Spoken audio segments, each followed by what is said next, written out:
Hi friends, ಅಧಿಪತಿ ಆದಿದೇವ ಎಂದು ಕರೆಯಲ್ಪಡುವ ಶಿವನ ಕಥೆ ಇದು. ಯಾಕೆಂದರೆ ಶಿವನನ್ನು ವಿಶ್ವದ ಯಾವುದೇ ಶಕ್ತಿಯೂ ಎದುರಿಸುವುದಿಲ್ಲ.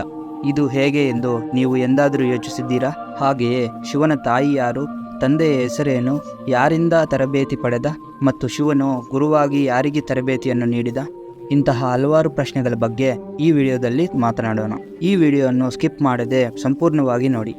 ಆಮೇಲೆ ಇನ್ನೇ ಏಕೆ ತಡ, ನಮ್ಮ ಈ ದಿನದ ಎಪಿಸೋಡನ್ನು ಆರಂಭಿಸೋಣ. ಮೊದಲು ಶಿವಪುರಾಣದಲ್ಲಿ ಶಿವನ ಜನ್ಮದ ಕಥೆ ಬಗ್ಗೆ ತಿಳಿಯೋಣ. ಶಿವಪುರಾಣ ಪ್ರಕಾರ ದೇವಶಂಕರನು ಸ್ವಯಂಭೂ ಎಂದು ಕರೆಯಲ್ಪಡುತ್ತಾನೆ. ಸ್ವಯಂಭೂ ಎಂದರೆ ಶಿವನ ಜನ್ಮ ಸ್ವತಃ ಆತನಿಂದಾಗಲೇ ಆಗಿದೆ ಎಂದು ಅರ್ಥ. ಅಂದರೆ ಶಿವನಿಗೆ ತಂದೆ ತಾಯಿ ಯಾರೂ ಇಲ್ಲ ಎಂದು ಅರ್ಥ ಮಾಡಿಕೊಳ್ಳಬೇಕು. ಅದಕ್ಕಾಗಿ ಶಿವನು ಪಂಚಭೂತಗಳನ್ನು ನಿಗ್ರಹಿಸಬಲ್ಲ. ಇದರಿಂದ ಶಿವನಿಗೆ ಮರಣ ಎಂಬ ಭಯವಿಲ್ಲ, ಶಿವನಿಗೆ ಸಾವು ಎಂಬುದೇ ಇಲ್ಲ. ಈಗ ವಿಷ್ಣು ಪುರಾಣದಲ್ಲಿ ಹೇಳಿರುವ ದೇವಶಿವನ ಜನ್ಮದ ಮತ್ತೊಂದು ಕಥೆಯ ಬಗ್ಗೆ ಮಾತನಾಡೋಣ. ವಿಷ್ಣು ಪುರಾಣದ ಪ್ರಕಾರ ವಿಷ್ಣುವಿನ ನಷ್ಟೆಯಿಂದ ಮೂಡಿದ ತೇಜಸ್ಸಿನಿಂದ ಶಿವನ ಜನ್ಮ ಉಂಟಾಯಿತು. ವಿಷ್ಣುವಿನ ನಾಭಿಕುಂಡದಿಂದ ಬ್ರಹ್ಮನು ಉಗಮಿಸಿದನು. ಆದರೆ ವಿಷ್ಣು ಜನ್ಮದ ಬಗ್ಗೆ ಶಿವಪುರಾಣದಲ್ಲಿ ಇದೆ. ಶಿವನು ಧ್ಯಾನದಲ್ಲಿದ್ದು ರುದ್ರಾಕ್ಷಿ ಮಾಲೆಯನ್ನು ಲೆಕ್ಕಿಸುತ್ತಿರುವಾಗ ಒಂದು ರುದ್ರಾಕ್ಷಿಯಿಂದ ವಿಷ್ಣು ಹುಟ್ಟಿದನು.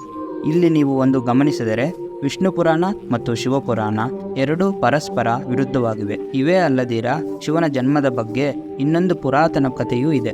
ಈ ಕಥೆಯನ್ನು ನಿಮ್ಮ ಮನೆಯಲ್ಲಿ ಅಜ್ಜಿ ತಾತರು ಹೇಳೇ ಇರುತ್ತಾರೆ. ನಿಜಕ್ಕೂ ಆ ಕಥೆ ಏನೆಂದರೆ, ಒಂದಾನೊಂದು ವೇಳೆ ವಿಷ್ಣು ಮತ್ತು ಬ್ರಹ್ಮನ ಮಧ್ಯೆ ದೊಡ್ಡ ವಾದವಾಯಿತು. ಆ ವಾದದಲ್ಲಿ ಈ ಬ್ರಹ್ಮಾಂಡದಲ್ಲಿ ಯಾರು ಶ್ರೇಷ್ಠ ಎಂದು ತರ್ಕಿಸುವ ಮೂಲಕ ಈ ಗಲಾಟೆ ಆಯಿತು. ಹಾಗೆ ಇವರಿಬ್ಬರ ಮಧ್ಯೆ ವಾದ ವಿವಾದ ನಡೆಯುತ್ತಿರುವಾಗ ಅಷ್ಟರಲ್ಲಿ ಬ್ರಹ್ಮ ವಿಷ್ಣುಗಳ ನಡುವೆ ಶಿವನು ಮೆರೆಯುತ್ತಿರುವ ಸ್ತಂಭದ ರೂಪದಲ್ಲಿ ಪ್ರತ್ಯಕ್ಷನಾದನು. ಬ್ರಹ್ಮ ವಿಷ್ಣುವು ಇಬ್ಬರಿಗೂ ಕೂಡ ಅಲ್ಲಿ ಏನು ನಡೆಯುತ್ತಿದೆಯೋ ಅರ್ಥವಾಗಲಿಲ್ಲ. ತಕ್ಷಣ ಒಂದು ಶಬ್ದ ಕೇಳಿಸಿತು. ಅದು, ನಿಮ್ಮಲ್ಲಿ ಯಾರಾದರೂ ಸಹ ಈ ಸ್ತಂಭದ ಮುಸುಕಿನ ಅಂಚನ್ನು ಕಂಡುಹಿಡಿದರೆ ಅವರೇ ಶ್ರೇಷ್ಠರು ಎಂದು ಕೇಳಿಸಿತು. ಈ ಮಾತನ್ನು ಕೇಳಿದ ತಕ್ಷಣ ಬ್ರಹ್ಮನು ಪಕ್ಷಿಯಾಗಿ ಬದಲಾಗಿ ಮೇಲಕ್ಕೆ ಹಾರತೊಡಗಿದನು. ಮತ್ತೊಂದು ಕಡೆ ವಿಷ್ಣು ವರಾಹ ರೂಪದಲ್ಲಿ ಸ್ತಂಭದ ತಲೆಯನ್ನು ಹುಡುಕಲು ಹೊರಟನು. ಬಹಳ ಕಾಲ ಹುಡುಕಿದ ನಂತರ ಬ್ರಹ್ಮ ಮತ್ತು ವಿಷ್ಣು ಯಾರಿಗೂ ಸ್ತಂಭದ ಮುಸುಕಿನ ಅಂಚು ಕಂಡು ಬಂದಿಲ್ಲ. ಕೊನೆಗೆ ಇವರಿಬ್ಬರು ಓಟಮಿಯನ್ನು ಒಪ್ಪಿಕೊಂಡರು. ಆ ನಂತರ ಶಿವನು ತನ್ನ ಸ್ತಂಭ ರೂಪವನ್ನು ತ್ಯಜಿಸಿ ತನ್ನ ನಿಜ ಸ್ವರೂಪದಲ್ಲಿ ಪ್ರತ್ಯಕ್ಷನಾದನು. ಇದನ್ನು ಕಂಡ ಬ್ರಹ್ಮ ಮತ್ತು ವಿಷ್ಣುವು ಈ ಬ್ರಹ್ಮಾಂಡದಲ್ಲಿ ಅತ್ಯಂತ ಶಕ್ತಿವಂತನು ಶಿವನೇ ಎಂದು ಒಪ್ಪಿಕೊಂಡರು. ಶಿವನಿಗಿಂತ ಶಕ್ತಿಯುಳ್ಳವರು ಯಾರೂ ಇಲ್ಲ ಎಂದು ನಂಬಿದರು. ಆ ಕಥೆಯ ಮೂಲಕ ಶಿವನಿಗೆ ಅಂತ್ಯವಿಲ್ಲ ಎಂಬುದು ಅರ್ಥ ಮಾಡಿಕೊಳ್ಳಬಹುದು. ಇದಕ್ಕೆ ಶಿವನನ್ನು ಸ್ವಯಂಭೂ ಎಂದು ಕರೆಯುತ್ತಾರೆ. ಅಂದರೆ ಭಗವಂತ ಶಿವನಿಗೆ ಅಂತ್ಯವೇ ಇಲ್ಲ, ಏಕೆಂದರೆ ಶಿವನು ಅಮರನು. ಶಂಕರನಿಗೆ ಸಂಬಂಧಿಸಿದ ಮತ್ತೊಂದು ಪ್ರಸಿದ್ಧ ವಿಷಯದ ಬಗ್ಗೆ ಮಾತನಾಡೋಣ. ಅದು ಏನೆಂದರೆ, ಬ್ರಹ್ಮನು ಈಶ್ವರನ ತಂದೆಯಾಗುತ್ತಾನೆ. ಈ ಕಥೆ ಜನರ ನಡುವೆ ಪ್ರಸಿದ್ಧವಾಗಿದೆ.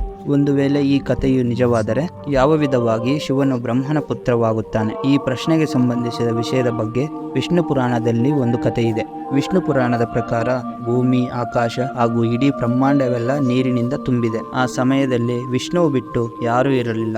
ಆಗ ವಿಷ್ಣು ಮಾತ್ರ ನೀರಿನ ಮೇಲೆ ತೇಲುತ್ತಿದ್ದ. ಆ ನಂತರ ವಿಷ್ಣು ನಾಭಿಯಿಂದ ಬಂದ ಕಮಲ ಪುಷ್ಪದಲ್ಲಿ ಬ್ರಹ್ಮ ಜನ್ಮಿಸಿದನು. ಬ್ರಹ್ಮ ಮತ್ತು ವಿಷ್ಣು ಈ ಬ್ರಹ್ಮಾಂಡದ ಬಗ್ಗೆ ಚರ್ಚಿಸುತ್ತಿರುವಾಗ ಮಧ್ಯೆ ಶಿವನು ಪ್ರತ್ಯಕ್ಷನಾದನು. ಬ್ರಹ್ಮನು ಶಿವನನ್ನು ಗುರುತಿಸಲಿಲ್ಲ.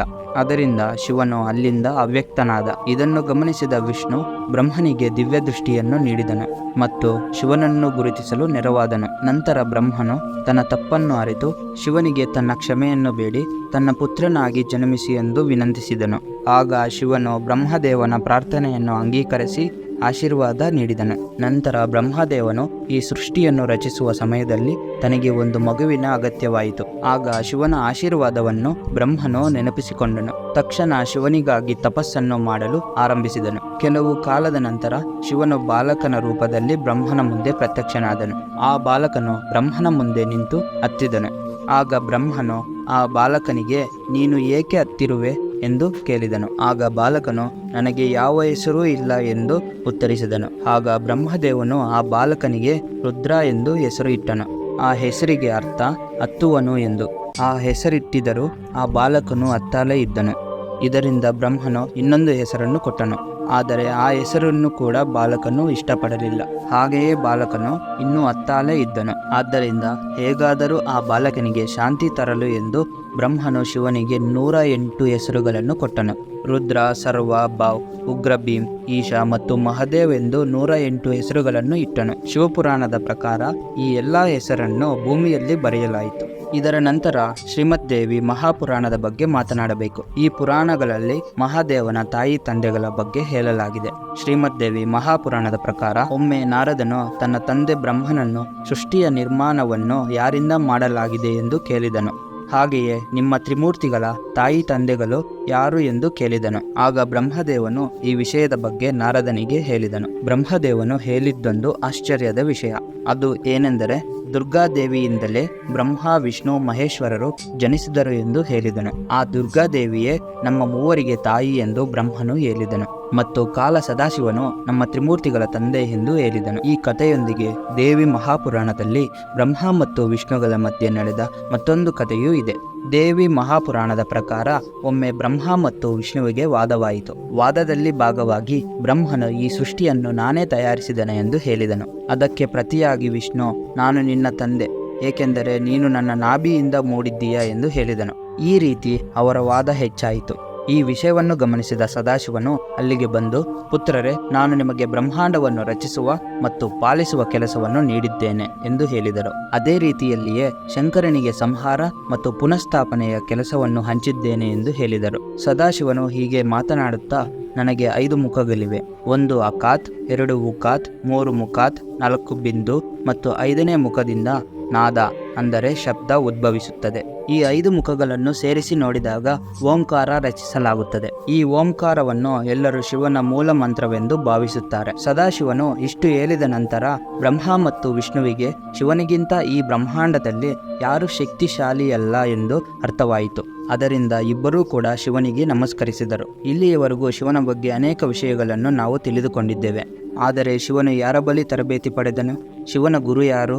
ಇವುಗಳ ಬಗ್ಗೆ ನಿಮಗೆ ಗೊತ್ತಾ? ನಿಮ್ಮಲ್ಲಿ ಕೆಲವರಿಗೆ ಈ ವಿಷಯದ ಬಗ್ಗೆ ತಿಳಿದಿರಬಹುದು. ಶಿವನು ಸಂಪೂರ್ಣ ವಿಶ್ವಕ್ಕೆ ಗುರು ಎಂದು ಹೇಳಿಕೊಳ್ಳುತ್ತಾರೆ.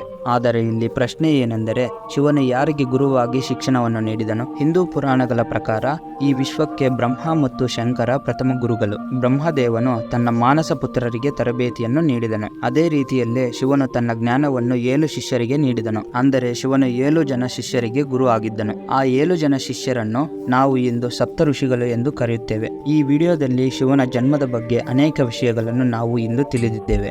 ಈ ವಿಡಿಯೋ ನಿಮಗೆ ಇಷ್ಟವಾದರೆ ಲೈಕ್ ಮಾಡಿ ಮತ್ತು ಶೇರ್ ಮಾಡಿ. ಈ ರೀತಿ ಇನ್ನಷ್ಟು ವಿಡಿಯೋಗಳಿಗಾಗಿ ಈ ಚಾನಲನ್ನು ಸಬ್ಸ್ಕ್ರೈಬ್ ಮಾಡಿ.